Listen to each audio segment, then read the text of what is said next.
বুজিয়ে পাইছে আমি কলৈ গৈছোঁ। আচলতে আমি অসমৰ যিখন এতিয়া সৰগ হৈ পৰিল, স্বৰ্গ হৈ পৰিল, জুবিন ক্ষেত্ৰ, জুবিন দাক য'ত সমাধি দিয়া হৈছিলে, জুবিন ক্ষেত্ৰত আজি বহুদিনৰ পৰা যাম ভাবি আছিলোঁ, কিন্তু মই যাব সুযোগেই পোৱা নাছিলোঁ। আজি তৎক্ষণাতে আহি গ'লোঁ আৰু।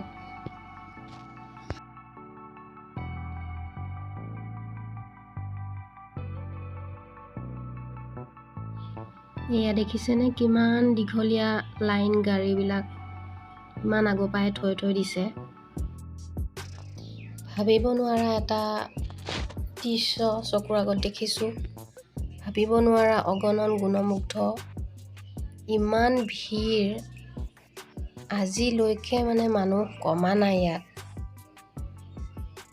মই ভাবিয়ে পোৱা নাই চৰকাৰে যি SOP বনাইছে 10টা বজালৈ জানো ইমানখিনি মানুহ শেষ হ'ব? কোনে মানিব পাৰিব বাৰু? মোৰ মতেতো নোৱাৰে কোনেও। কাৰণ ইতিমধ্যে 9:30 বাজিছিলেই। গতিকে 10টা বজালৈতো আমিও ওলাই নাযাওঁ ইয়াৰ পৰা। এইটো সম্ভৱেই নহয় যে 10টা বজাত খালী কৰি দিব জেগা। গোটেই যুৱ প্ৰজন্ম হওক, গোটেই সকলোৱে পাগল হৈ আছে, পাগলৰ নিচিনা হৈ আছে জুবিন দাৰ কাৰণে। আৰু যেতিয়ালৈকে জুবিন দাই ন্যায় নাপাব, হয়তো এই ভিৰ থাকিবই আৰু বেছিহে থাকিব। মই কিজানি আজি কমহে দেখিছোঁ, নাজানো। কিন্তু চাওকচোন।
যাব ওলালোঁ দেই।